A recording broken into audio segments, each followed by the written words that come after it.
Namaste. I welcome you once again in this live edition of Jaipur Dialogues tonight. And today I have with you a very special and a very different guest. So what we have is we have Dr. Rajat Mitra, who is a clinical psychologist. And you would be wondering what a clinical psychologist is doing on Jaipur Dialogues. But then Dr. Rajat Mitra has specialized in something very, very different. What he has done is that he has done a great study on terrorists and refugees because of his connections with the prison system. He has been involved with the prison system for a very long time, and he's done this study and research. And then he has written a book. It's called The Infidel Next Door. Do you have a copy of the book, Dr. Mitra? Yeah, I have it. Get the book. Yes, so if somebody can bring it, and we will just show it to the people here. So this Infidel Next Door, even I was intrigued because I was sharing a platform with Dr. Rajat Mitra where I was presenting my book and he was presenting his book. So I was also quite intrigued by the book, and I don't know what it would be like. But when I read it, then I got an entirely new perspective into things like Kashmiri genocide.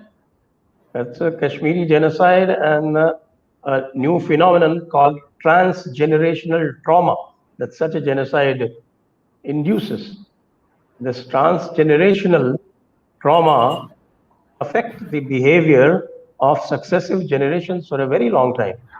You might feel that it was your grandfather who had suffered that stress and who had seen that genocide, and you were living in a free country and you had all the facilities, but then there is something that passes on to you. Yes, sir, that's it, The Infidel Next Door. And the book is doing quite well, and I would advise you all to have a look at this book to understand really what Dr. Mitra is going to talk about tonight. Dr. Mitra, could you just give a perspective on this book first before we move on to the other topics? Sure, I'll give you a perspective about the book. As I said, I'm a clinical psychologist, and my specialization has been in the grieving process and trauma. And almost many years back, more than 25 years ago almost, that I started working in the Kashmiri refugee camp in Jammu. And that has got a long story, but it was because I'm married into a Kashmiri family, and we had, talks about how the Pandits, they ran away, the Hindus from there ran away. And there were, numerous stories that never came out in public, but we would talk about it. So, there was one such story where a person, he mentioned one day, who had come to our home, that he was detained in a house. And when he gave the description of the house, it came to be my father-in-law's house. It was the house of the Tikkus over there. It was the tallest house in Ranawari. And he described it as a house where the militants, they had the first two floors, they had made into the lower court, then the high court, and then the Supreme Court of Kashmir. And people were detained over there, and their fates were decided. So it was shocking for us, And then we realized that as psychologists, we can work in the refugee camp and provide help to many people. So both me and my wife, we started working there. And what we heard was so many stories. And there were stories which had never come out. Like women shared that they were sexually assaulted. Like one woman shared that when, they tried to go and lodge a case, they were told that go to India and lodge a case. No more cases over here for you. So there were different stories like that. The children over there, they were called campwalas. They were humiliated. So one day when we were coming out of the camp, there was this Kashmiri teacher who came and very aggressively asked me that, why do you people come here? So I said, we come here to talk about the trauma of the people and to help. Then he asked me, he said, in Kashmiri, I cannot reproduce that, so I'll say it in Hindi. He said that, do you understand our trauma? So I said, yes, we are trying to understand. He said, do you know what's the name of this camp? I said, yeah, Muthi. Then he said, no, this is called Aurangzeb's dream. We Kashmiri Pandits call it Aurangzeb's dream. Do you know why? So I was kind of taken aback, but I said, I'll go and look for it. I couldn't understand why he called it so, why they called it so. When I came back and checked, I found that it referred to a 300-year-old story, the dream of Aurangzeb, where he wanted to make India Islamic. And he was told that if you make Kashmir Islamic, the whole of India will turn Islamic. So that school teacher who had come and asked me was telling me that this is a camp where the last batch of Hindus came and took shelter over here. So Aurangzeb's dream is complete. That's why we call this camp as Aurangzeb's dream. So it kind of, told me about how people carry a notion, a dream that has been there, say, 300 years ago and carry it forward as, a reality for them. This is called transgenerational trauma. So over a few years, I had collected so many stories that I realized that as a psychologist, I'm used to writing clinical reports. I have done it for everywhere. I've done it for United Nations. I've done it for many other authorities. But if I have to write the story of a people, it has to take the shape of a novel. It has to, that's how I can only condense so many stories. So that was when I started writing Infidel Next Door. The characters are people I met in my life. I just gave them a different shape. Like, for example, its antagonist is someone whom I met in Tihar jail and who was an expert stone thrower. There was a gang called Pattharbaz gang. Their specialty was that they were expert stone throwers. So they told me stories about Kashmiri Hindus and why they drove them away, which is completely different from the normal stream. I worked with Kashmiri Hindu refugees. So condensing all that together, I wrote this book called Infidel Next Door. So it was about the seven exoduses and the historical forces that led to the events in 1990. Right. So that was indeed a very, very transformative experience, not only for you, but also for those who read that book. Now let's project this trauma to India. Now, the whole of India suffered a trauma in 1947, especially the Hindus. The Muslims had a different take and they had a different dream. And all this saying, all this hypocrisy that goes on in the name of that the Muslims who remain behind actually chose India. That's completely disproved. In fact, even yesterday, a day before, I was talking about some of these people who were in the Progressive Writers Association, and people like Kafi Azmi, people like Javed Akhtar's maternal uncle, Mazaz Lakhnavi, people like Kaf Banarsi, and the Barelvi Sunni leader, their main peer, called Naeemuddin Muradabadi. And all these people, they were all in the forefront of these movements. Aligarh Muslim University, the entire Sufi clan all over India, all over undivided India. They were all pitching for breaking India and breaking India to the maximum they could. But the people who really suffered were the Hindus of Pakistan, because they had no choice in the matter. The Muslims in India were given choices. They could either go to Pakistan, but they also had the choice to stay back. But people in Pakistan, especially the Hindus and Sikhs in Pakistan, they really had no choice, especially in West Punjab. And they were all driven away with great slaughter, with great atrocities, unspeakable atrocities on women, almost a kind of sex slaveries with thrust on the women. We know all that. So that trauma has stayed here, and there is the trauma of almost 500, 600 years of Islamic rule, another 200 years of British rule, and that seems to constrain all our responses. And it Yeah. also seems to constrain the responses of our leadership for a long time. For instance, Pandit Nehru. I don't know why it is called Pandit, because he always thought himself to be a great Nawab and acted as one. And the entire Kashmir problem is his doing. If he had not been that naive, I really call it naive for want of any better word, then this Kashmir problem would not have been there. Probably the Chinese problem would not have been there. So Exactly. with kind of a leadership, and that kind of leadership's surrendering and appeasing continuously, the same surrender and appeasement that had brought partition onto India, that was continued after the partition. So that, I suppose, produces some different kind of responses. We have had a phony secularism, Yeah. and we have had continuous appeasement. We have had privileges for powerful minorities.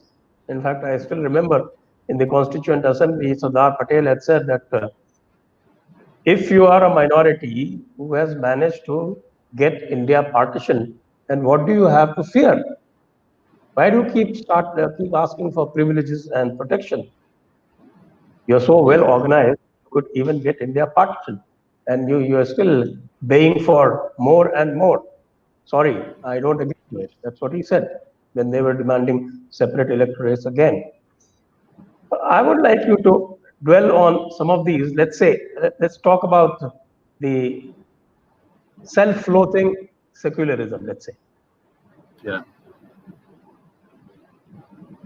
Okay. Uh, First of all, let me say that the trauma of partition is something that still resides with us right now. We haven't had a closure about that trauma. It is still very much there. Like, for example, when sometimes I talk to families in my clinical work, they say that I remember one Sikh family whom I wanted to take a case history, and saying that, can you tell me something about yourself? So they said, "Kya janna chahte hain?" We are a partition family. As if that entire sentence, defines them, and you should know what exactly, they are trying to say in that process, right? So trauma, as we know, it fragments people, it fragments their perception, right? And as I entirely agree with you, that I believe from talking to many survivors of partition, that Hindus and Muslims, they faced the partition very differently. Hindus suffered perhaps far more trauma, though no studies have been done which are comparative. I believe that they suffered far more trauma than any other group in that process. And I think that the Hindus and the Sikhs, for me, they are not really separate. They are, really like blood brothers. For them, the trauma has literally been, the almost identical, almost similar, right?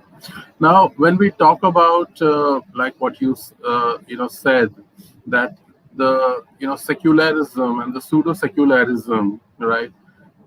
This is something which is, very peculiar to India. The people who adopted it, the people who kind of thrust it upon the main population, they adopted this concept not in tune with what was the natural uh, flavor of India, what was the natural feel of India, but an alien concept that they borrowed from their English masters, from their Western masters for appeasement. And they imposed, they thrust this concept of secularism, which does not fit India at all, because the Hindu by nature, I would say, he sees all religions, all paths as equally valid in their pursuit of God, right? He is willing to call God by any other name. Now, that is not reciprocated, as we all know. So there was no need for adding the word secular at a later stage, when the Hindu was always and has been so tolerant in, keeping in mind India's history, keeping in mind what Hindus have done with Jews or Parsis historically. They have never persecuted any group. Where was the need to add on to that? Now, if we study, for example, the partition, as you rightly pointed out, there was a lot of also hypocrisy associated with that. The freedom came about not because of Gandhi and the whatever he was doing, but it was something that came about because 26,000 soldiers of ours died. There was a fear that was produced in the British, and they left our shores because of that, right? But the people at that time, they did not accept, they were told that we did not get the freedom because of the sacrifices of our soldiers, the blood of the revolutionaries that fell. So this kind of a hypocrisy we were, we accepted and we absorbed it amongst ourselves, right? Now, looking upon it, what I can say is that inferiority complex, which is the talk for today, uh, even though it happens for individuals, it also happens collectively for groups, and it happened for us because we internalized, we took that anger inside, the anger, the injustice that we had felt at that time, and that became a source of depression and feeling very low. My father talks about it. He said that we all knew at one point, internally, that it was Subhash Chandra Bose. It was the naval revolt that gave us freedom. But because we did not accept, there was a sense of demoralization, there was a sense of not okayness that was there. We took it in. We had a golden opportunity at that time to connect to our roots, to feel okay about ourselves as people, and shed off that inferiority. That really never happened. It also did not happen because of the kind of leadership we had after that with Pandit Nehru specifically and others. Because the leadership that was there, they did nothing to connect us to our roots, to the ones that we had lost. And colonialism, particularly, and the Mughal rule, had completely kind of alienated us from our roots, from our education, from our institutions, from almost everything, from our language, from our religion. Our temples were destroyed. So there was really nothing for us to really hold back upon, right? And that is something that is changing today. That's what I would say. So that is the change that is taking place right now in the last few years that is bringing about a change.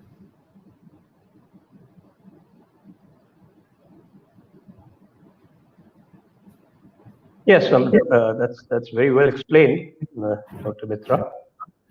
But there is also a different kind of phenomenon, this secularism, whereas it produces a trauma of feeling of inferiority in the large section of masses. Yeah. It gives a different kind of feeling to the elite. Particularly the five elites talk about, called these days, a beautiful term has been coined by my friend Sandeep Dev. He calls them Panchmakar. The Panchmakar are basically mullah, missionary, Marx, media, and the Macaulay Putra.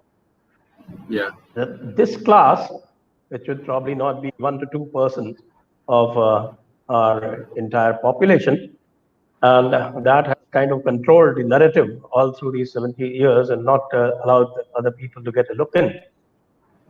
They get motivated by some different kind of psychology.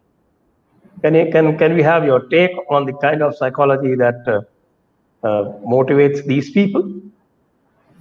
Yeah, I think that's a very good question that you raised about the five different groups that kind of, go ahead and they assault they try to assault, they have assaulted the Hindu psyche from different angles, different takes. Now, maybe just veering off slightly for a moment from what you are saying to give it a certain context. I'll just say that this topic of inferiority complex of Hindus, as a psychologist, I have faced it often from people.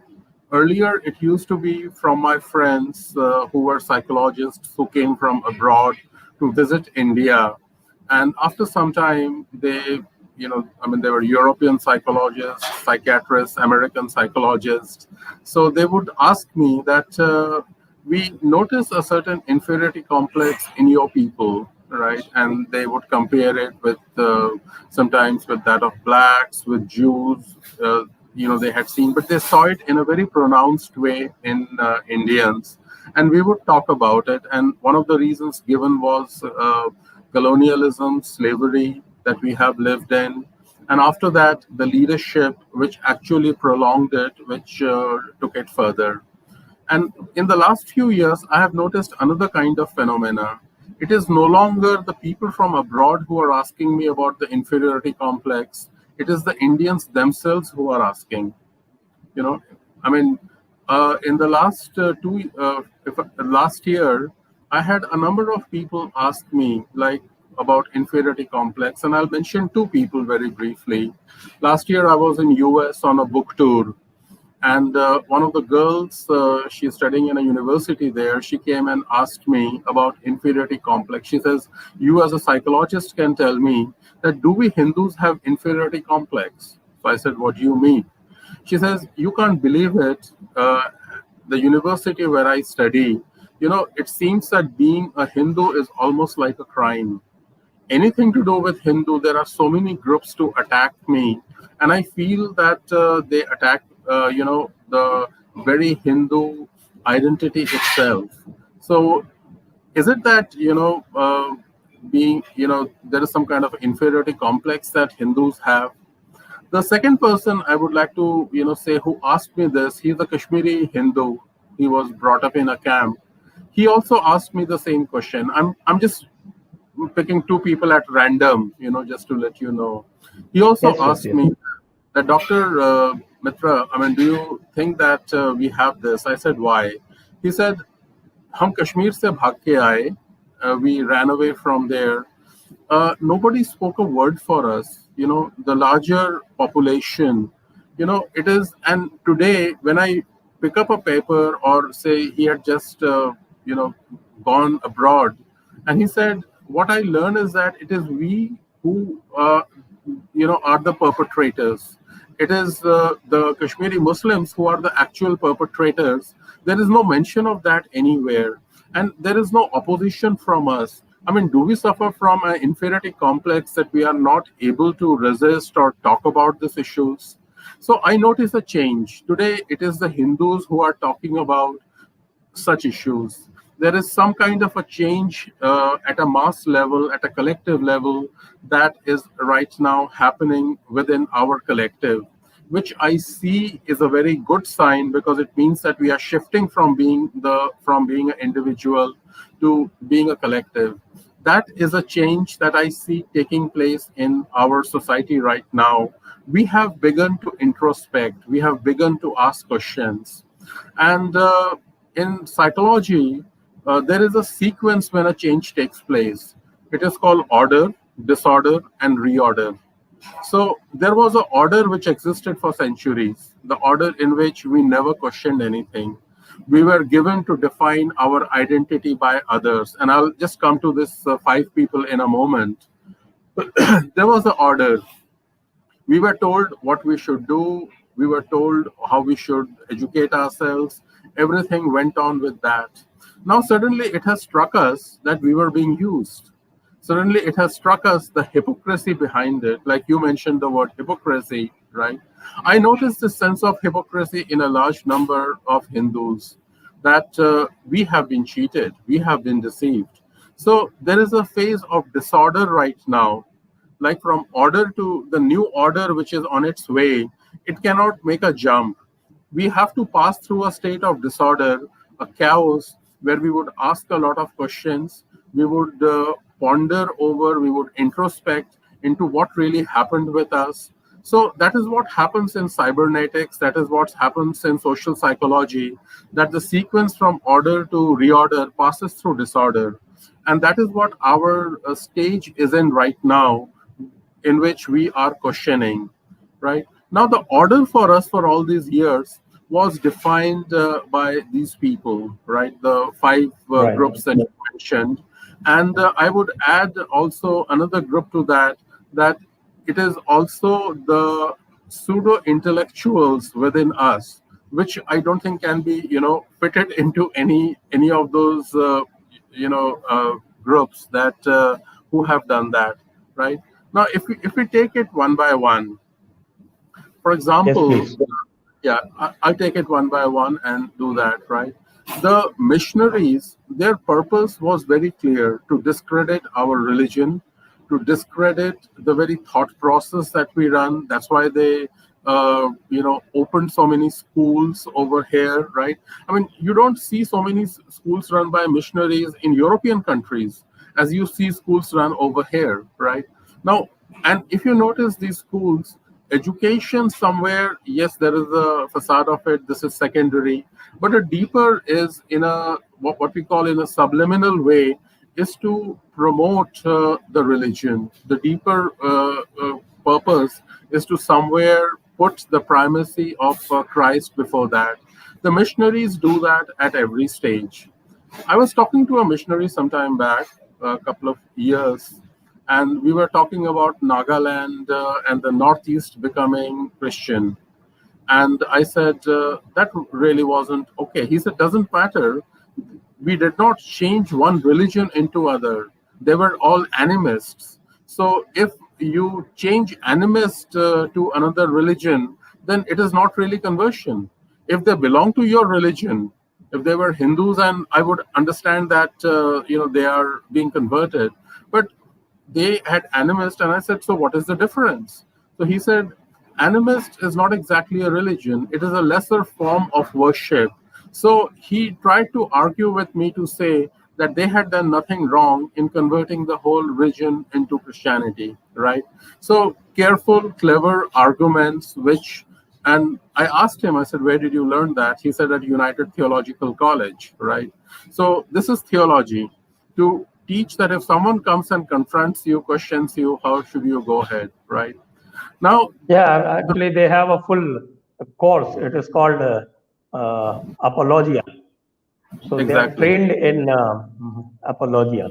So they know yeah, how to be apologists for their religion. Yes, yeah. please continue. So, yeah, like we are apologists, they are not. They very clearly know that they will not defend it, they will attack us. And that is how it goes on.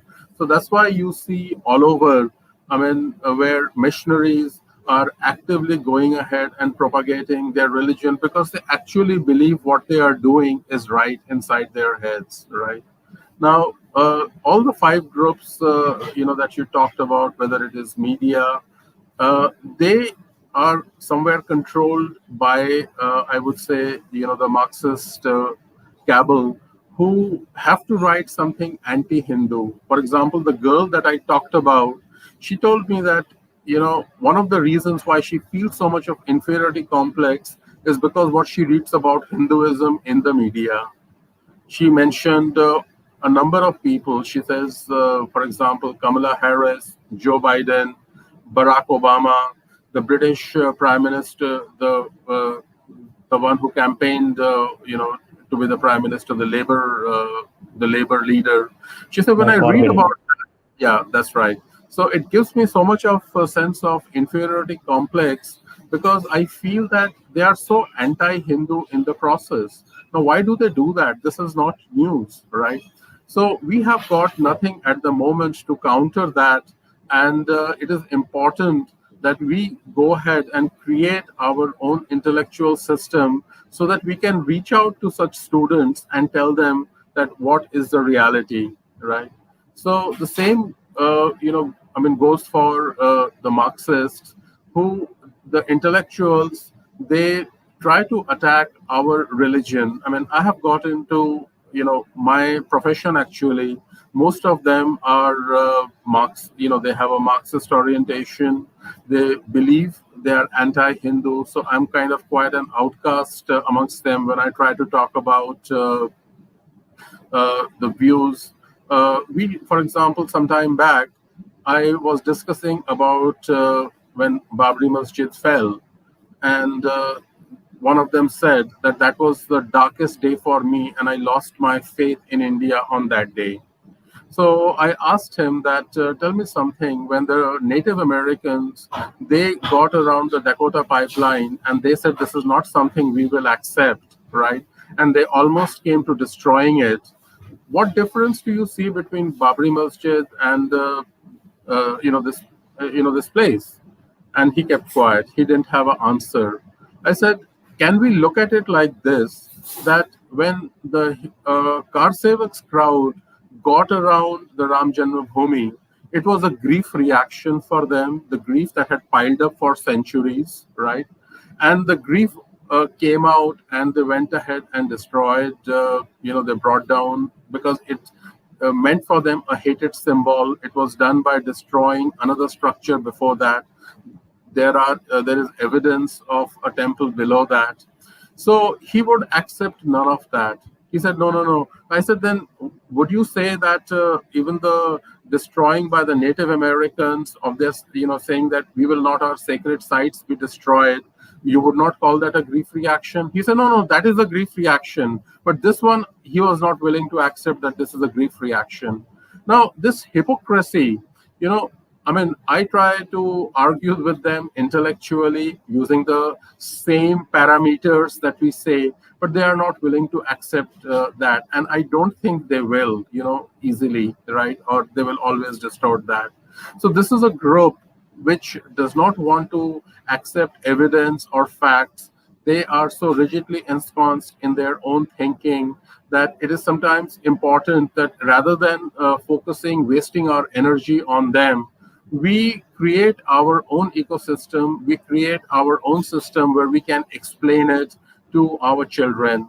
So when I would rather prefer to talk to my own children about why destruction of Babri Masjid was a grief reaction of Hindus that lay latent for 500 years. Nobody could have waited that long. I mean, it's a place of the birth of your God. How long can you wait? So it is important to see this in terms of psychological explanations, which I believe can help change the perspective about many things. Otherwise, a lot of Indians, a lot of Hindus, I would say, they feel terribly guilty about destruction of the Babri Masjid. They say, no, that should not happen. They don't understand that this was a grief reaction of people who had held back their feelings for 500 years, right? So we need different explanations. We need to see them in a different light, Sanjay ji. All right. In short, we need to write our own narrative. We need to write our own narrative, yes. Our own narrative. We need to write our own stories. Somebody said that,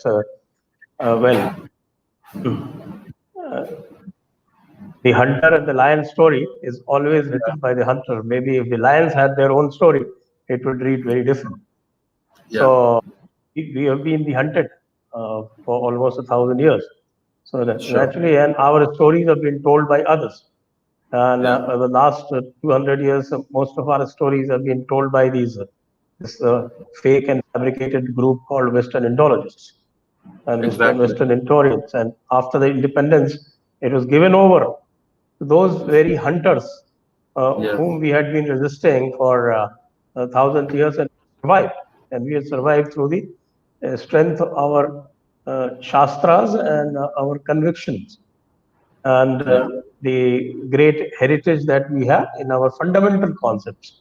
And those fundamental concepts are not in terms of Vedas and Upanishads and Bhagavad Gita, but in terms of what we call the fundamentals of our concept of time, our concepts of logic, our concepts of pramana or epistemology, and the derivatives of that. So, we also need what happened was, I think we were also singularly unfortunate that we probably got a leadership during independence that was similarly afflicted and that showed in their dealing with the Muslim League. I'll give you an example. I quoted that often. I think my viewers will bear with me because Dr. Rajat Mitra has come to this forum for the first time, so I will repeat it for him. So those of you who have heard it repeatedly, please bear with me.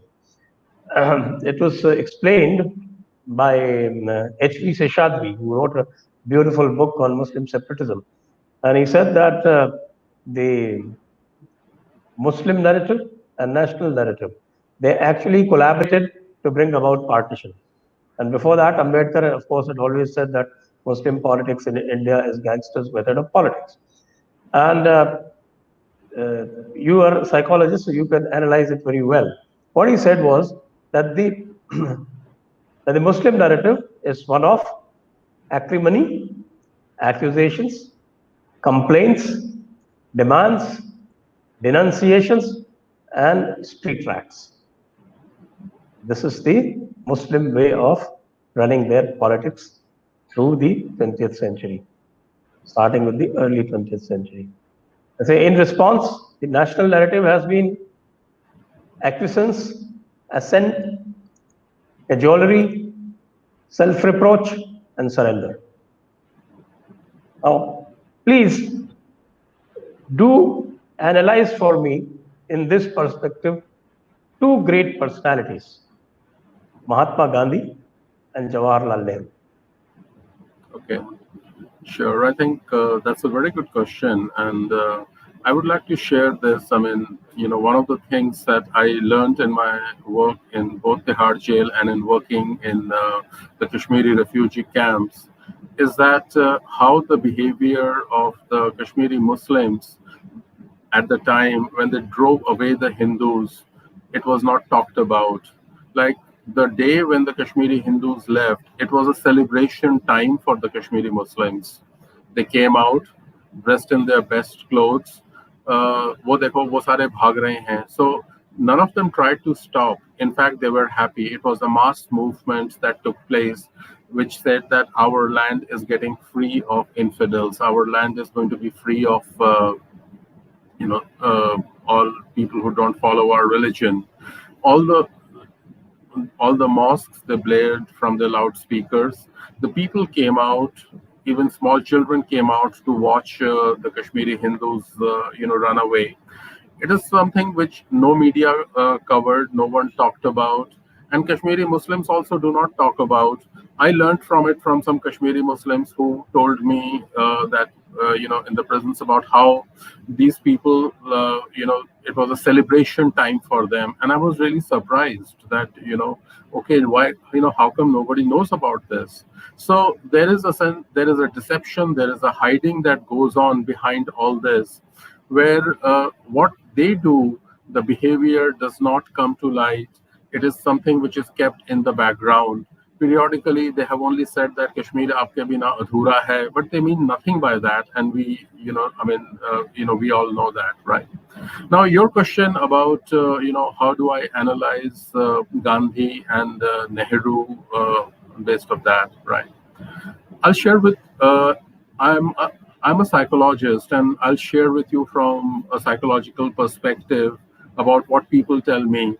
And one of my earliest stories that I learned was from my father.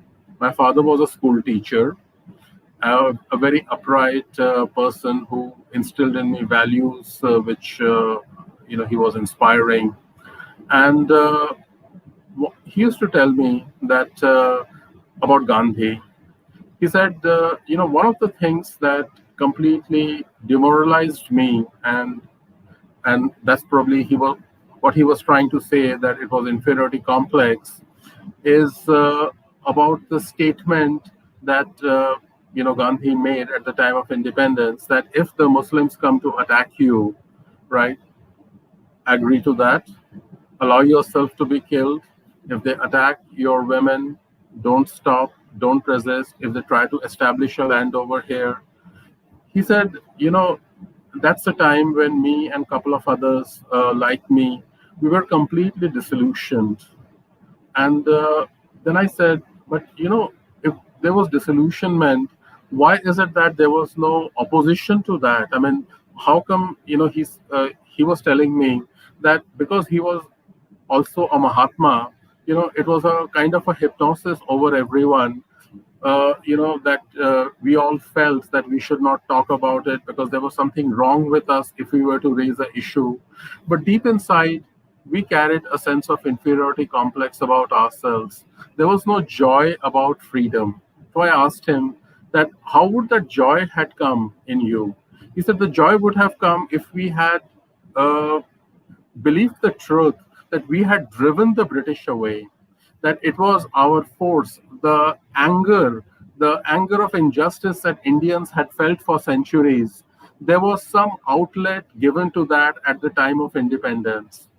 And he said that one of the things that I feel that Gandhi's ahimsa was a real farce. It is something that induced in us a sense of helplessness, passivity at such a mass level, and that is something that we have our generation passed it on to your generation, and we have not been able to get over that. And he also explained similar statements, said by Mahatma Gandhi. He said that, his habits of what he was experimenting with women, his wanting to give 55 crores. He said nobody has, he used to say that nobody has talked about what a deep sense of disillusionment it would have caused Indians. Why, this would have caused, he said, so much of depression because I was demoralized. I said that if these are the kind of things that, we have to live with for the rest and we have to pass it on, then there is no future for India, right? So that was one of the earliest stories that I remember about Gandhi. And when I studied Nehru, and I'm talking of just as a psychologist and a dispassionate one as that, I also felt that so many decisions that he made, we need to ask Indians. If we had done a study to find out that what would have the Indians felt, right?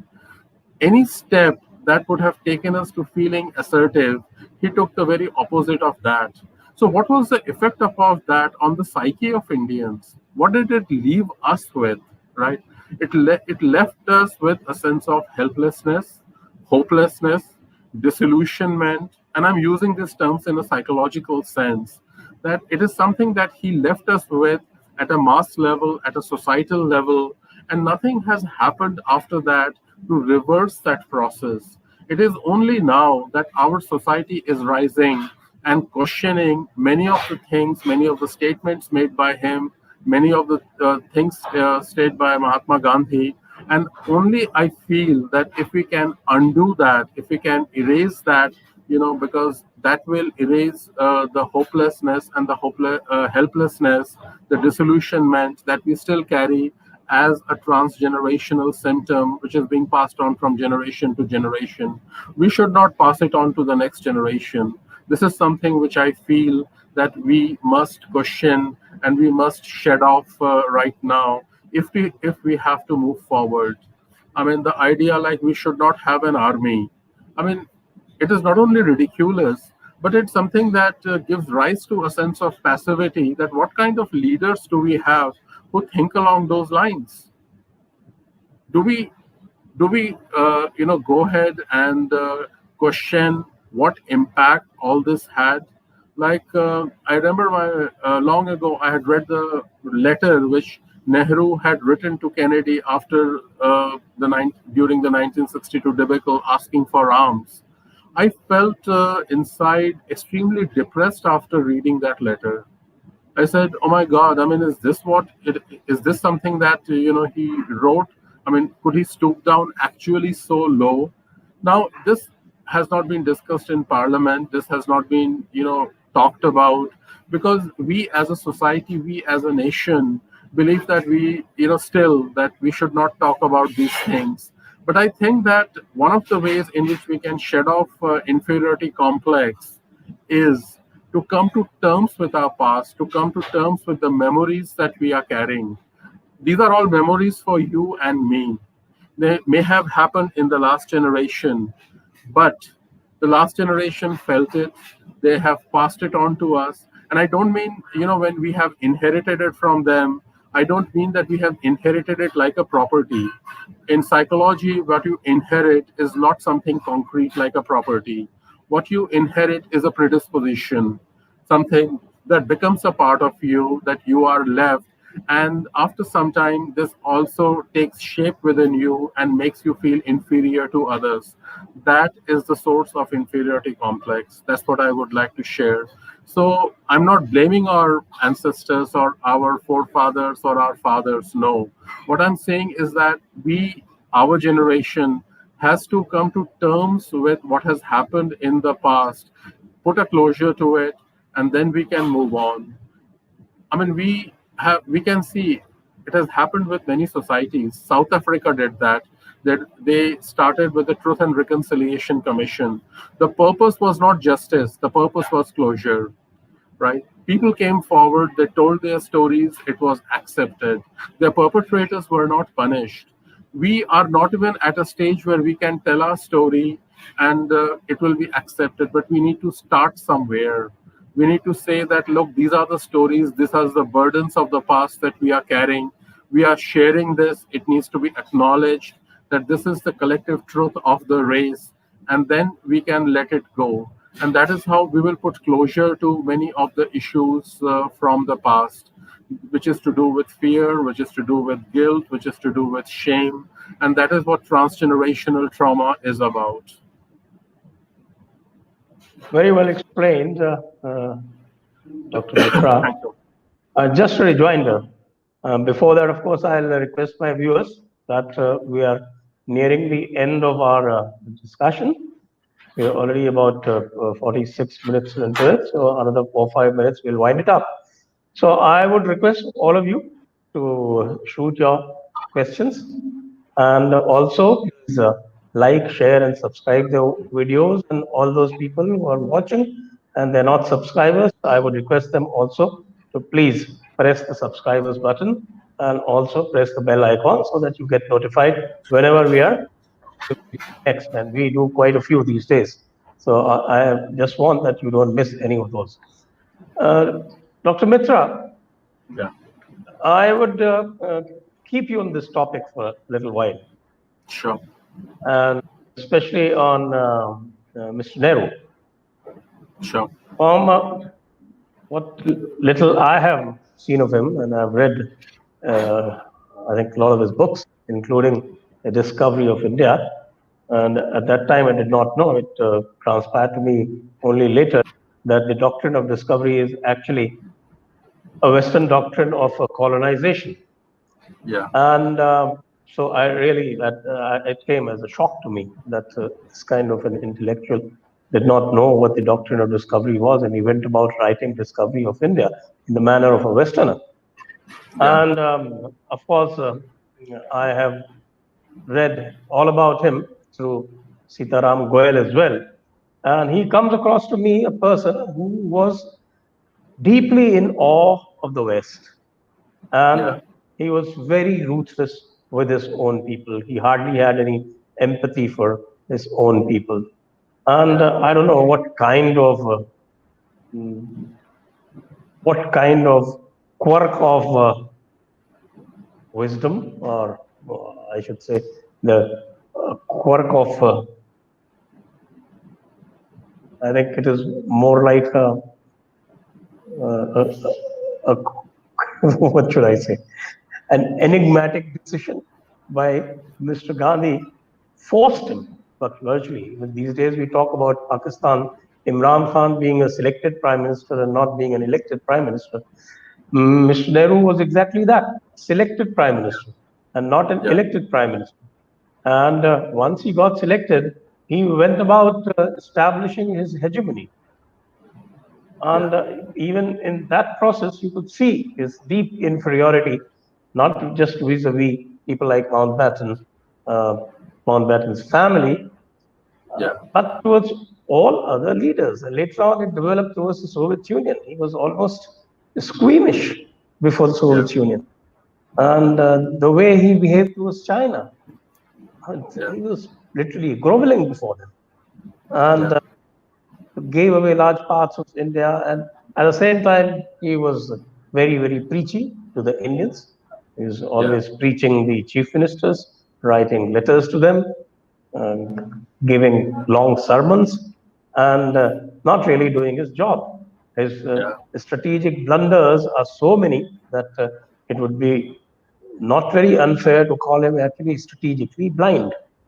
So, can you just put a little more focus on Jawaharlal Nehru? Okay. Uh, I will put a little bit of focus only, and I think we can take it at another level next time. Gandhi and Nehru had one very common thing. They both tried very hard to be Englishmen, right? Gandhi completely adopted the manners of Englishmen, so did Nehru, right? And if you see the freedom movement of India, uh, some of the people were those who were almost at the line which demarcated between the English and the Indians, right? Nehru was the prime example of that. With all his impeccable speaking skills or his writing skills or everything, he realized that no matter how he tries, he can never be an Englishman. He will never be accepted as one of them, right?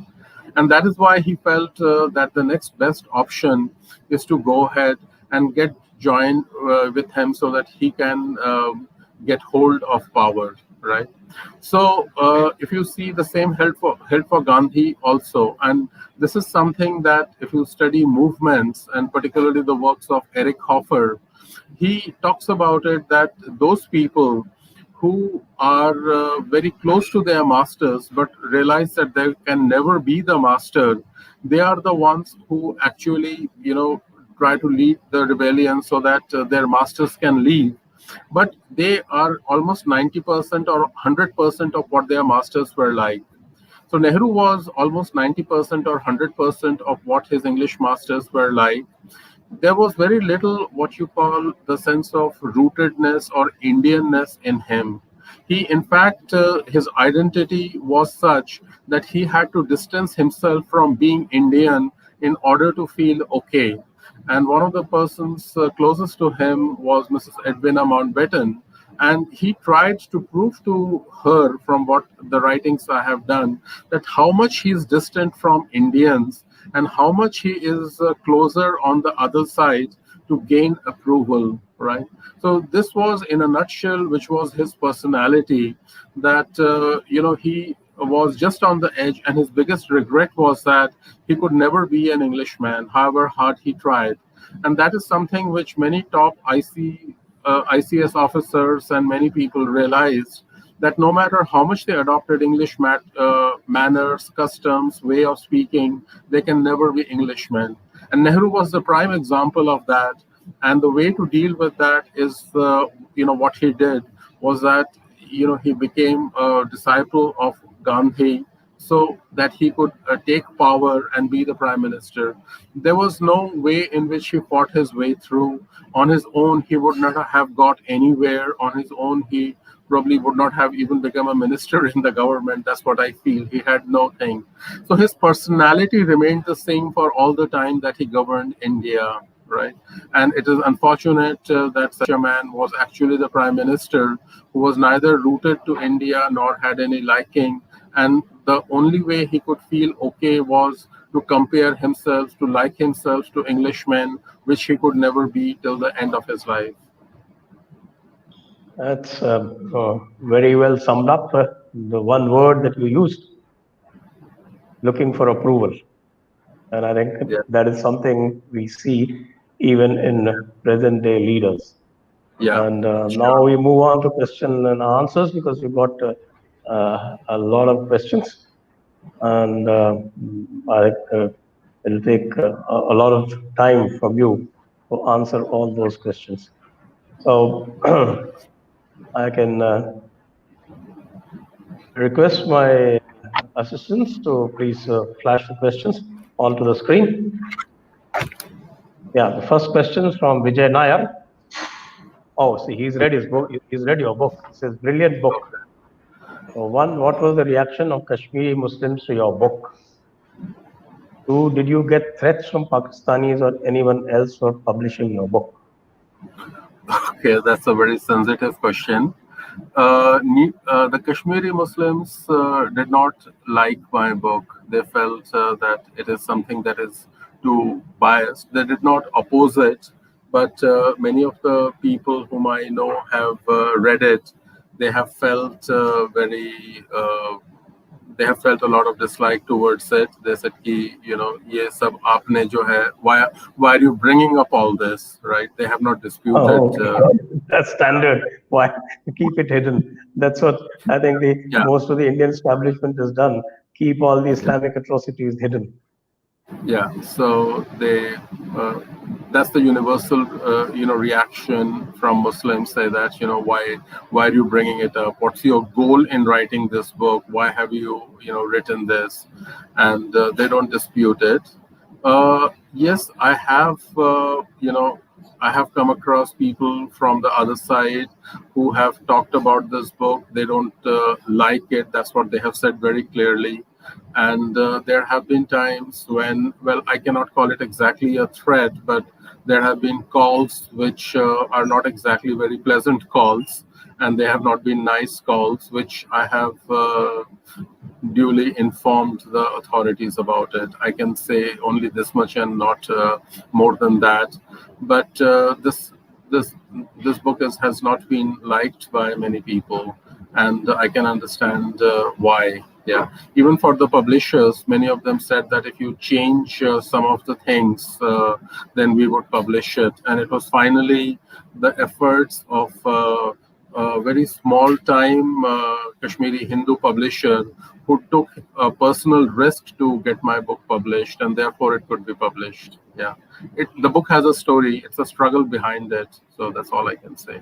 Okay, that's very nice. That's very nice to know. But then this whole story, this little story of struggle of publishing your book, actually sums it up. Sums up the struggle of the whole of India. That India has been told, don't bring the truth into open. That's what we Yeah, are being told last 70 years. And it's only yeah, in the last 6 or 7 years that you started bringing out the truth into open. And yeah, you suggested about the truth and reconciliation. I think we are yeah. still very far from it. So we take the next question. The next question, please.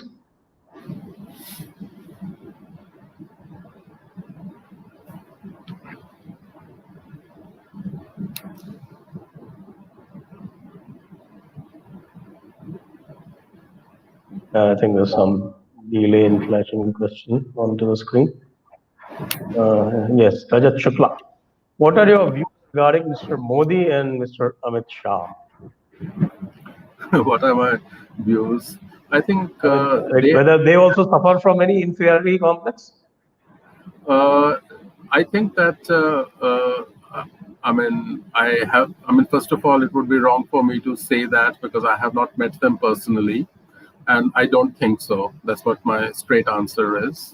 I don't think that there are always exceptions. There are people who are different, and they have struggled a lot in their lives.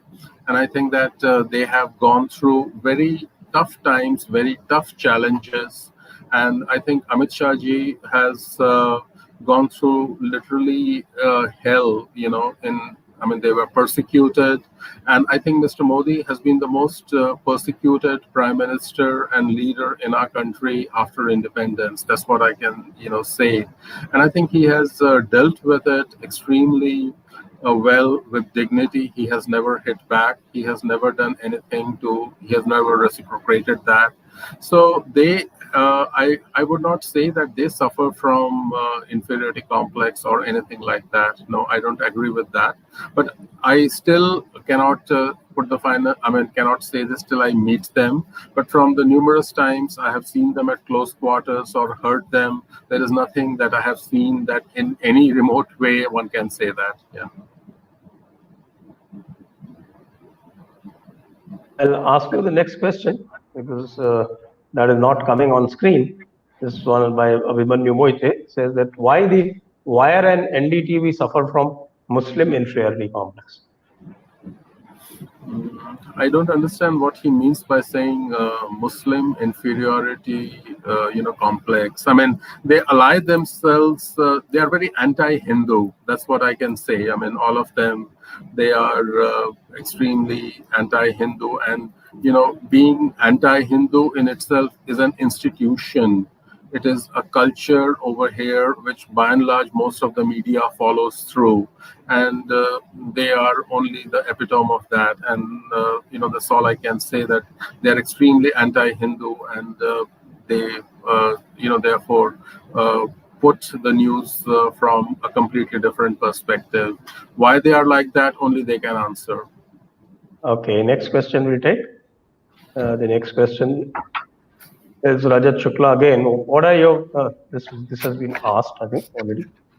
This question has been asked, so can we have the next question, please? Okay.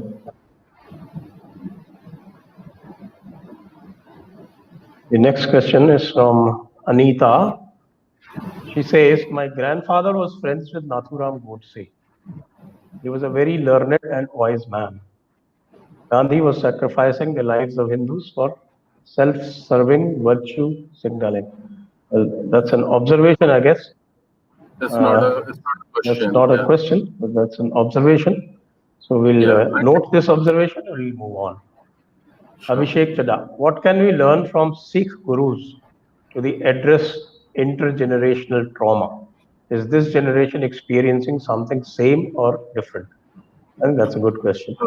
Yeah, I think I can say that Sikhs have gone through a lot of trauma, and perhaps, as I said, that not only the partition, but the 84 anti-Sikh riots. And prior to that, because they have been a martial race, they have gone through a lot of trauma, and they have not put a closure to that. And I think what I feel very strongly is that there is a need for healing and reconciliation in their community, for going ahead and finding solace for themselves. I can share with you a story. I mean, it's again from the prisons. Can I do that, Sanjay ji? Yeah, sure, absolutely. Okay, yeah. So it was my work in the prisons. We used to hold groups with people, with prisoners who were there. And after it was a talk on attachment and bonding, which I was doing as a psychologist, and grieving, and how we need to deal with our grief to, live our life free of it. One day, there was this person. He was a Sikh young man. He raised his hand and he said, "Can I ask you a question?" So I said, "Sure." Then I said, he said, "I want to ask you individually." So I said, "Sure." So he told me a story. He said that in the 84 riots, he lost his father, his uncle. He said that, when the riots happened, I had just come back from school, and we all took shelter in a school. And my mother and all the women and all the children were there. And our father and the men still had not come back. He lived in East Delhi somewhere. That's what I recall. So he said that, nobody was getting any news what had happened to the men. And after a couple of hours, news came that my father and some other men, they have been burnt alive. And, the moment it happened, I could see my mother and all the women beating their chest, crying. And he said, I became very scared because nobody was telling me what had happened. And I held my sister's hand. But after some time, I also could not stop myself. And I also started crying because the whole room was crying. He says, "Main us waqt jo hai 12 saal ka tha." So he says, my mother saw me crying, and she just got up, came to me, and she slapped me really hard and said, she said that, "Putter, tenu rona nahi hai, tenu yaad rakhna tere baap nu kinne maarya si." He said, I stopped myself from crying. The whole room, the whole hall kept on crying. It was a school, but I did not.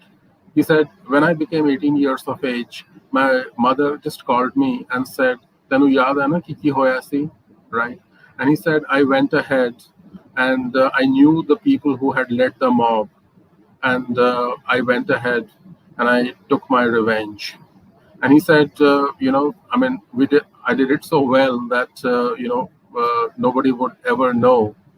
So I said, okay, thank you for telling me. I thought that he was doing it as a catharsis, to share with me, because they knew that I'm not from police, I'm not from prisons. So whatever they share with me, it stays with me. Then he said, nahi, mera aapse ek sawal hai. I have a question with you, and that is that if my mother had allowed me to cry on that day, would I have still gone ahead and killed those two people who led the mob?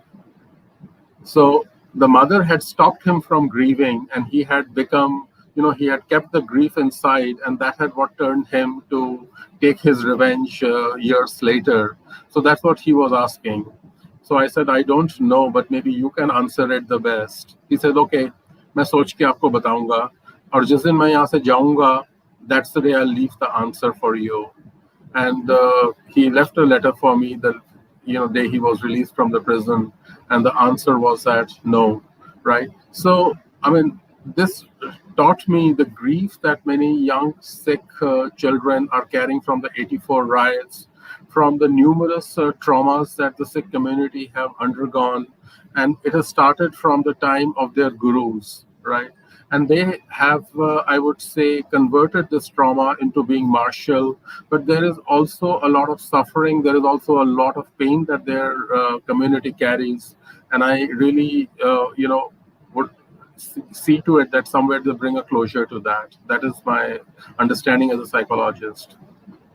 Oh, great story. I must say, great story. Thank you for sharing it with us. I think all of us need to do that. We need to remember all those things.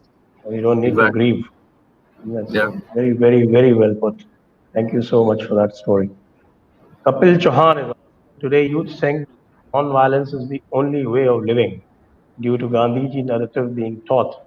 But subtle violence retaliation is also required, physically, intellectually, for self-defense. I don't know many who follow this kind of non-violence because this culture is informed by Rama and Krishna and Chanakya more than Gandhiji. Gandhiji was a short interregnum that I think no longer is relevant. Anyway, your answer, sir. I think my answer is that I don't understand, what you mean by subtle violence. Violence is violence. Violence is often necessary in order to deal with issues. Like if someone comes to attack you, right, you will defend and you will hit back, right? That is also violence. So Krishna talks about violence. Sri Ram talked about violence. Sri Krishna talked about violence. Chanakya has also talked about violence. So there is nothing wrong in violence, right? What is we have enough guidelines on what to do. What is only very important to know, and that is, I believe, true with us Hindus, is that we wait till somebody attacks us. The rest of the world is not like that. The rest of the world looks at intent. If your intent is to kill me, and I'm sure of that, if I know that is happening, it is important for me not to wait till you go ahead and attack me. I think that is a policy, that is the way of looking we need to review and ask ourselves that if that's the way we should go ahead. Intent is enough.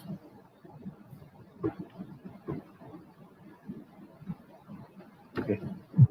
The mic was muted. Next one is from Shirish Patra. Says that he actually questions whether Muslims actually ruled India for 1,000 years. They did not, because I have said that in my own many times. So let's have a closure for at least that is concerned. At the most, they ruled for about 450, 500 years. Then he asked, Mughals controlled large areas for around 150 years. That's right. We agree with you. They were either Turk or Afghan invaders. That also is correct. Conversion made Muslims deny their own ancestors and heritage. That is also correct. So we agree with you. It's more an observation than a question. Next question. The next question is Bhimanyu Moite. Why Muslims love Babar and they hate Dara Shikoh?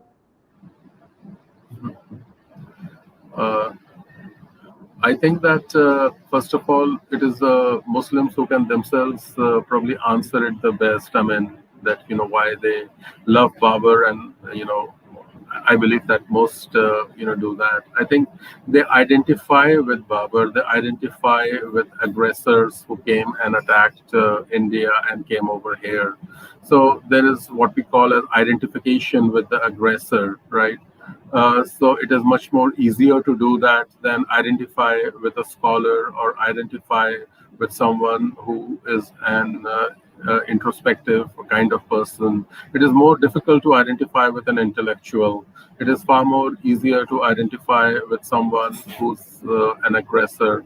There is a term in it called identification with the aggressor. You can look up that in the dictionary or on the net and you will find your answer. I will supplement that to Abhimanyu. If you are really looking for an answer, then I have given detailed answers in my book, Nullifying Article 370 and Enacting CAA. It's available on pre-orders. Please look it up. Next question. Poonam Abbi. Dr. Mitra, any suggestions? Jews too need a closure for their 1,000 years of suffering at the hands of all who are killing Hindus to find closure for atrocities on them from each other and not Hindus. I didn't understand the last part. I mean, any suggestions for closure? Can I see it again? Yeah, please. Any suggestions that Hindu to need a closure for their years of suffering at the hands of all those? Of course, we need a closure, right? A closure does not mean, a closure means letting go. Very often closure is misunderstood with forgiveness, that you forgive your perpetrator. No, it is not that. The perpetrators need to take accountability, but it is important that we need to come forward and say that this is something that happened to us. This is something we need to do.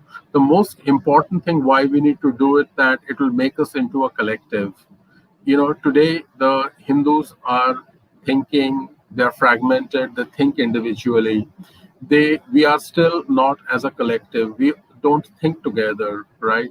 I'll share with you a story about, a similar example. Like, I have many close Jewish psychologists as friends, and they tell me that when Palestine was born, the British, they told the Arabs that the Jews are a finished race, that they could be led to the gas chambers and they went with their heads down, like lambs to the slaughter. So they told the Arabs that if you attack them, you can finish them off in no time, right? And the Jews were never known to be a fighter. They were not a fighting race. They were traders. They were intellectuals. For many years, for centuries.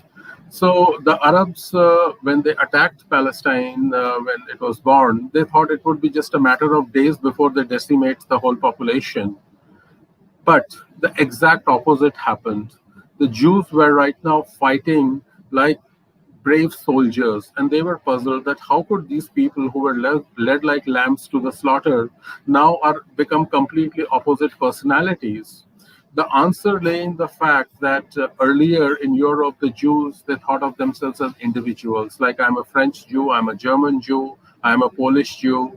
They thought individually, their behavior was along that. When they came to Israel, for the first time, they felt that we are a collective. And when people think like a collective, great power, great energy, and great force comes within them. Right? So they shifted from being individual to collective by working through their grief, right? And they had many ways in which they dealt with the grief and brought a closure to it. That did not mean that they forget. They commemorate all the days related to Holocaust. Even right now, they stop for 5 minutes when the Holocaust siren goes up. They remember it. They keep themselves in remembrance and mourning. They teach the Jewish child why they should not forget, and they have rituals designed for that. But the thing that made them the biggest difference was becoming a collective, and that happened because of closure. They said that we have to move on. If we think of ourselves as lambs to the slaughter, who 6 million of whom died, we will never become strong in our lives. We will never become strong as a race. So that's how they changed. And Jewish psychologists played a very important role in that process, right? And I have, I'm very fortunate to have heard them, interacted with them, to know that how they did it. And we also need perhaps a similar process in ourselves to become a collective of 1 billion. Nobody can then, after that, ever do to us what had happened with us in the last 500 years. Right. That's a very, very well put point of view. Manoj Karmyal, was crusade necessary? Is it required today as well? I think, was it necessary? Yes, I would say that it is important to defend your religion, your faith, and anything that anyone who tries to destroy your way of life, your civilization, I think you need to fight till your last breath and protect yourself. So I think that's my answer to it. Yes, that's right. Those 300 years in which the Christians fought back, I think that probably created the road to Renaissance, and that has created the road to their present day domination. That's my exactly. I agree with that, and that is also that led to the story that we defend our religion till our last breath. We don't give in. We will fight, and I think that spirit is very much there. And we need to understand that more than the crusade, what it led to, how it was translated into the psyche of the people. Okay, so next question, DPS Jadon. How you analyze psyche of Hindus living in Muslim majority area versus Hindus living in Hindu majority area? How to kick out our inferiority complex of last 1,000 years? Okay, first of all, I can say that Hindus who are living in, say, Muslim majority areas, I mean, let's take a place like, say, Pakistan or Bangladesh. I don't think I need to talk about it. The conditions are terrible. They are facing threats. I have been to camps where Hindu refugees are there. Their condition is terrible. We don't have to go far. We know what happened in Kashmir, right? After some time, it is something very difficult, I mean, to stay with. What is important is that to know that it is slowly going towards extermination and annihilation. You don't have a future over there. Like many Kashmiri Hindus who tell me that, we thought that suddenly one day everything happened and things changed. But then when we sit back and realize, we understand that the seeds of it had been planted long ago, century ago, 50 years back. Like Kashmiri Hindus right now say, we were living in denial. If there were 7 exoduses, how did we ever think that we can coexist with them, right? So I think it is important for Hindus, wherever they are, whether as a single individual family or others, to know that whether you can survive there or not. Survival is the biggest issue. And that becomes a much bigger issue when children grow up, particularly when you have young girls, right? So it becomes a threat for them. We have had relatives from East Bengal who had to run away from there once their daughter became teenagers, and every day they feared them being, getting abducted, right? So there is no safety, there is no threat to their lives, right? Hindus living in Hindu majority areas, I don't think that, that's really a question, because I think they are safe. I mean, I'm a Hindu living in a Hindu majority area. I feel safe. But I'm not sure that Hindus feeling in Muslim majority areas feel that way at all. Even in most parts of India, I don't think they will give you a positive or affirmative answer. Okay, I'll take the next question now. Abhimanyu again. Why Jinnah and Muhammad Iqbal ancestors convert themselves to Muslims? Well, I don't know whether Dr. Saab knows the answer, but I know the answer. Please go ahead. Yeah. I know the answer. Jinnah's grandfather was a fisherman, and he lost his caste. And even though he gave up fishing, he wasn't allowed back. And that's what made him to convert. That was Jinnah. And Iqbal was very interesting. I think his father or grandfather, he was uh, he was an accountant with a Muslim employer, and he was caught embezzling funds. And the reprieve, in lieu of the reprieve, he had to convert. Yeah. These are the two short answers of why they converted. Yeah, most of the conversions have been either due to allurements or threats or a combination of both, right? So they have been for material reasons and not for any inner transformation or spiritual transformation that has taken place. And that's also the reason why people who have been through, who have converted because of material gains and all that, the conversion never gets total and they hate themselves in most situations. And this inner sense of helplessness and hatred is something that they pass on from generation to generation in most cases. So that's why we see that many converted families, they have never come to terms with the conversion, even if that happened many generations ago. Yes, and it is for the Hindus to give them an honorable way back, which Sure. also has been one of our failures. I think that's something that we need to really consider, because I think, our own, for the sake of our own safety in the long run, actually, yeah, as I a think very practical measure. if we bring this concept of intergenerational trauma and come to terms, go back to the memories of the past and how we have done that.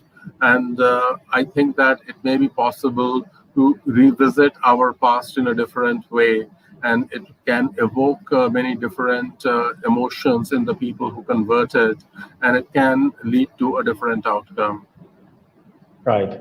So we take up the next question. The next question is Indorama. I don't How really know can that.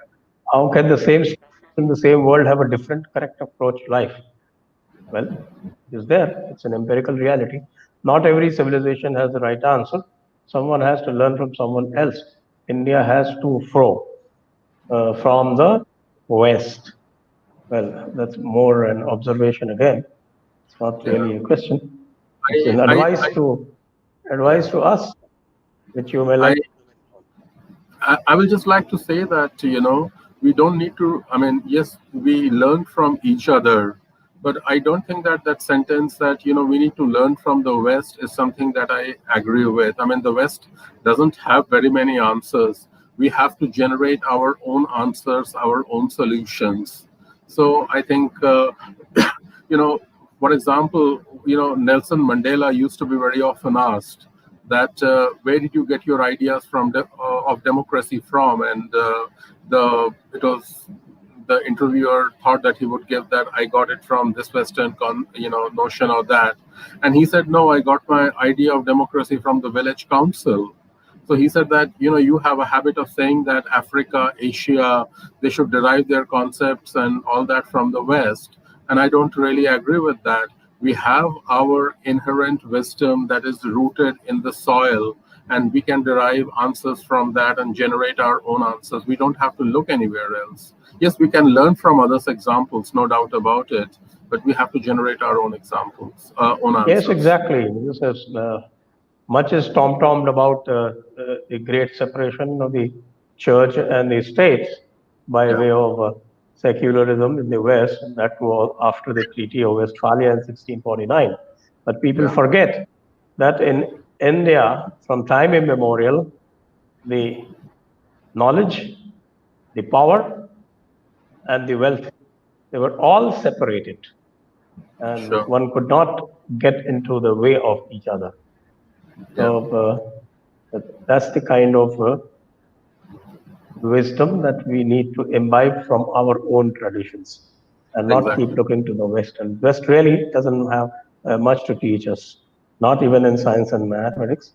It's Yeah, only in the last 300 years when we were colonized that they marched ahead. Sachin Gupta, if Veer Savarkar and Subhash Chandra Bose were our father of nation, we would have been more assertive and less agreeable, agreeable, with yeah. past narrative, less affected, probably he wants to say, and got Yeah. rid of its trauma. Yeah, I think that's very much a possibility because it would have helped us to not live under many a hypocrisy and not turn, the sense of anger and injustice that we buried inside ourselves by believing that it was nonviolence that gave us freedom. I think that would have turned outwards, and I think we would have known the truth, and that would have been liberating for us. So I think that even now acknowledging that it was not the non-violence, but the violence of the revolutionaries, the way they gave their lives, that is what gave us freedom. That kind of acknowledgement of the truth will be liberating for us and take us forward.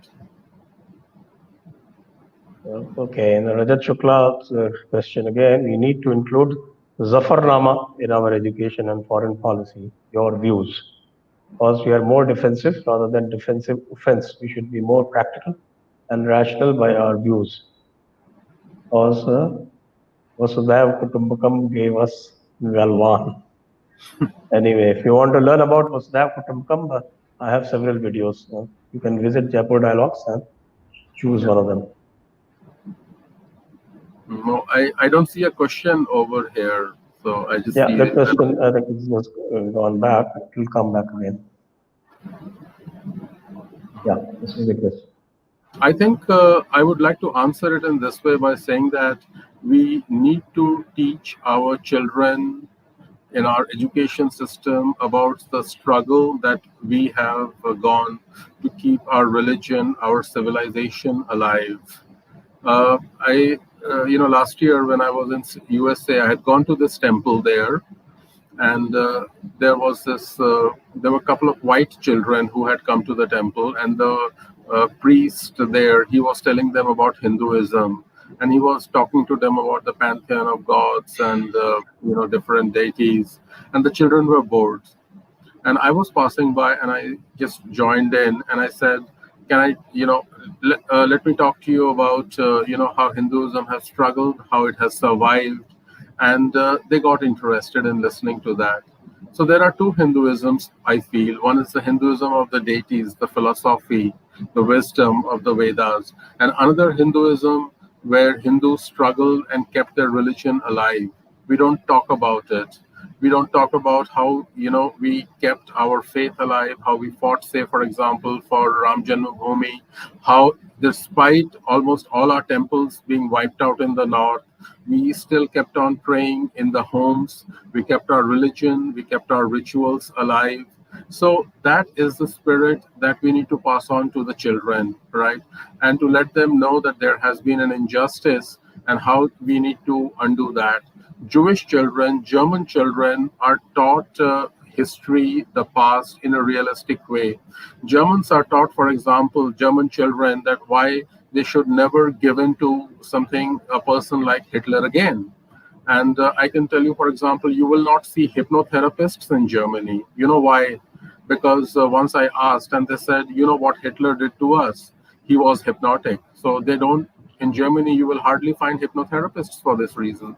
And the reason is that they have made a conscious decision to distance themselves from what really led them on that path. They have made a conscious decision. I'm not saying that, if that is total or complete, but they have made attempts. So Jewish children, for example, they can defend themselves. They're taught to do that from a young age. Similarly, we need to do that in our education system, where we teach our children how to defend their heritage, how their ancestors did that, teach them the real history so that they grow up with that. Since they are not, today they are identifying with all kinds of funny theories and approaches, and in the process they have begun to hate themselves and their own heritage and civilization. That is really sad and unfortunate, and I really wish that through your forum that we can raise a collective voice about it. Okay, go to the next question. Now, Dawa has reduced, but what about Fatwas? Well, it's not really relevant to this particular discourse. Dawa and Fatwa are my specialty. Wish. So I will give you a free Yeah, question next time we discuss this kind of a subject. sure. Maybe tomorrow we're discussing Yeah, with Sandeep Dev. That's just the right place to ask questions, and we pass yeah, it over, and yeah. this super chat will be carried on to tomorrow's session. Vivek, can yoga, meditation, shlokas, basics of Sanatan Dharma be in school curriculum?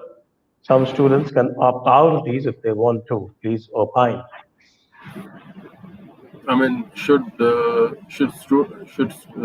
can some students opt out of these if they want to?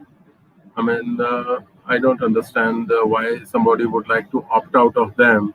And I believe that, as a psychologist, I can say that in some areas, choices are important, but in some areas, it is also important that we don't give a choice. I mean, yoga, meditation are things that you learn that they are absolutes, they are givens. Why do you want to get out of that? I mean, I'm curious to know.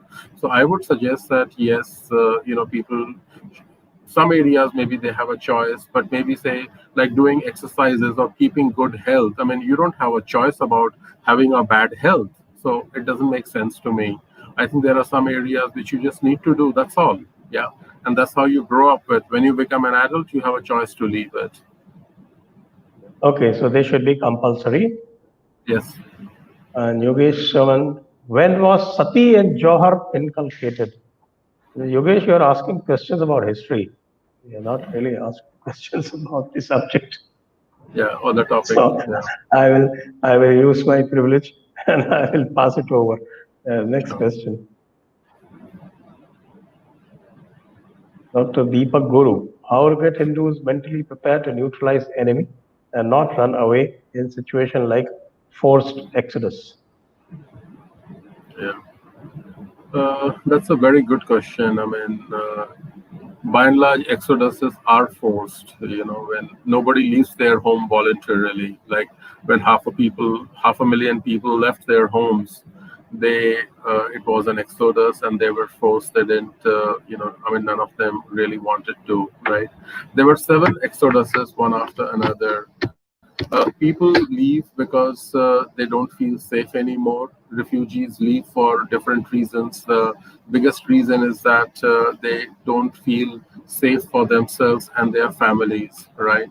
So, if you create a safe society, if you create enough safe structures, then people will not, go ahead and leave their homes. They will not run away.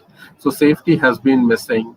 And now, right now in India today, there are many places where Hindus are not feeling safe. They are running away. You don't hear other groups, for example, either Muslims or Christians running away from their homes. It is only Hindus who you hear are running away, and that's because that the neither the law nor the social structure nor the administration is something that is able to provide safety for them, and this is a very serious issue. Okay. Shirish Patra, can we realistic get to rebuild Kashi Mathura temples? Legal route or build consensus? Oh, forget about consensus. Is there a fatigue factor after long battle for Ram Mandir? I don't see any fatigue right now after Ram Mandir. I think it is somewhere brought on the realization that we can achieve it, that we can go ahead and do something. And we also, there is a power in truth.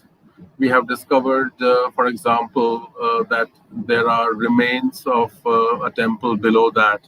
So, all those things have added on to our spirit. So I don't see a fatigue factor in the community right now. And asking whether it is realistic or not, I don't. Many people also felt that it was not realistic to get the Ram Janmabhoomi, or it will never be realistic. But we have done that, right? So reality varies depending upon what is your passion for an issue, what you feel for something, and if the passion rises, the notion of reality, the concept of reality also changes, and I believe it can be very much realistic.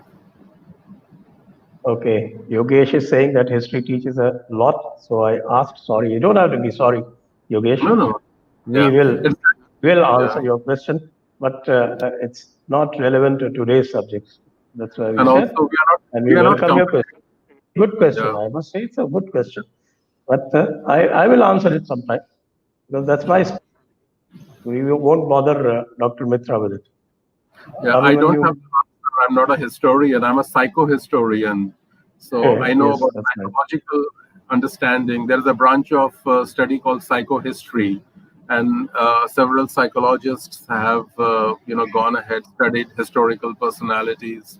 So I am not a strict historian that I don't remember dates that much. Yeah. Yogesh can read my write-ups on Sufism, and I have discussed them many a times in many videos. I will, if you ask Yogesh, I suggest you ask this question in the comment section, and I will give you a detailed reply. Abhimanyu Moite, why Indian Muslims hate Tariq Fateh when he exposes their propaganda and lies? They hate everyone who speaks the truth. I think the question itself is self-explanatory because he exposes them, because therefore they hate him.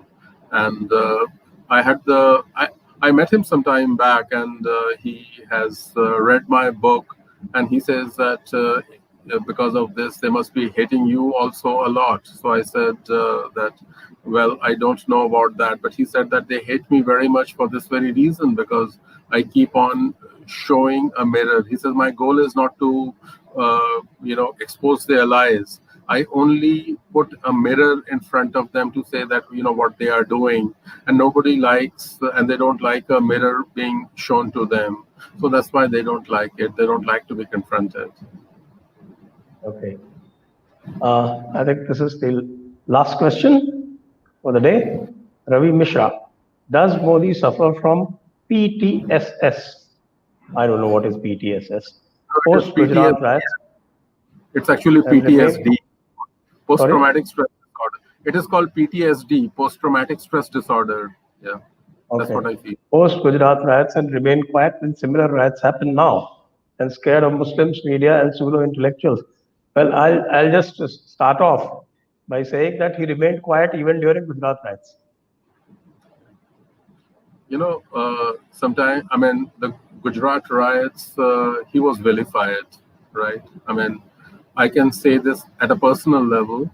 My organization was asked by a National Human Rights Commission to work in Gujarat riots with the children. It was an official project because we were specialists in trauma. And at many places, what we found was that the trauma or the violence was exaggerated, and he was being vilified from all sides. And I'm not defending him or justifying him. I'm only saying that probably he thought that being silent was the best way to deal with all the persecution that he was facing. And let me put it like this: he has not been just vilified for 2002 violence alone. He has been vilified for n number of reasons, and he continues to get vilified even today. He is the most abused prime minister that I have seen anywhere, and people whom he makes uncomfortable, they abuse him, they say all kinds of things. And I think his way of dealing with that is through silence, right? And I think we have to acknowledge that is his defense mechanism with which he deals. And I also feel that unlike some other leaders who respond at every crisis or at every situation, he deals with it in a stoic, silent way. And probably, the reason is that he has too much to deal with. He has too many issues to face. It's 1.3 billion people, and the kind of pressures I think that he is living under is tremendous. And I think that silence and yoga are the ways with which he copes with that. So this is my limited observation about him, and that's what I feel. I will supplement it and would say that I have seen him work at very close quarters, and he speaks, but he speaks through actions. He doesn't speak through words most of the time. And those words will be expressed only during speeches and things. But he does express himself through his actions. So that brings us to the end of today's episode. It's been really long one, and thank you very much, Dr. Rajat Mitra, that you've been very patient. It's been almost 50 minutes of questions. I think we had record questions in this kind of what I thought was a slightly difficult subject. And thank you very much for dealing with this subject very patiently and such a learned manner. And we'll certainly be having more of this. I think we will deal with some psychological problem with some supremacist group next time. So Sure. superiority complex maybe. This time Yeah. we were dealing with the inferiority complex and how to confront and negate the superiority complex of the supremacist, maybe the next one. Thank you very Sure. much. Thank you You're very welcome. much, viewers. Do stay tuned, viewers, with our channel. Thank you and good night. Shubharatri.